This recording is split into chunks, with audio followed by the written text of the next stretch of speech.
শুভ দুপুর বন্ধুরা। আজকে শুক্রবারের লাঞ্চ মেনুতে কি আছে চলো দেখিয়ে দিই।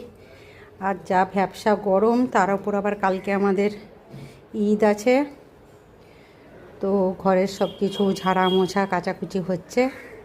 তো তার মধ্যে চলো আজকে কি রান্না করেছি তোমাদেরকে দেখিয়ে দিই। এখানে ভাতের মধ্যে দেখতেই পাচ্ছ দুটো উচ্ছে দিয়েছি। এখানে সকালে একটু আলু সেদ্ধ করেছিলাম, তার একটু 3-4 পিস আলু ছিল, সেটাকে একটু পিস পিস করে কেটে পোস্ত আর শুকনো লঙ্কা দিয়ে ভেজেছি, যেহেতু আমার ছোটো ছেলে আলু ভাজা খেতে খুব ভালোবাসে। আর এখানে করেছি রোজকার মতো মসুর ডাল তো আমাদের থাকবে একদম কম্পালসারি, তো পেঁয়াজ দিয়ে করেছি। আর এখানে আছে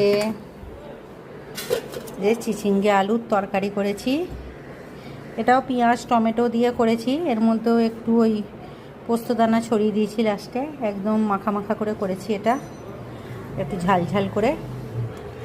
আর এখানে দেখো বন্ধুরা, এই যে পার্শে মাছের ঝাল করেছি। ভাবছিলাম সর্ষে দিয়ে করব, কিন্তু সর্ষে বাটার টাইম পাইনি।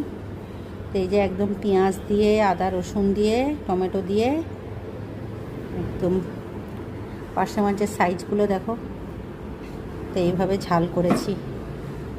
আর এখানে তো আম আছে, আমটা যেহেতু আমি খাওয়ার সময় কাটি, তাই তোমাদেরকে কেটে কোনো দিনও দেখাতে পারি না। তো এই হলো আজকের লাঞ্চ মেনু শুক্রবারের। কেমন লাগলো সবাই কমেন্ট করো। কালকে আমাদের ঈদ, কালকে ঈদের মেনু নিয়ে আবার হাজির হয়ে যাব। আজকের মতো টাটা। সবাই ভালো লাগলে একটু আমার চ্যানেলটাকে সাবস্ক্রাইব করে দিও। টাটা।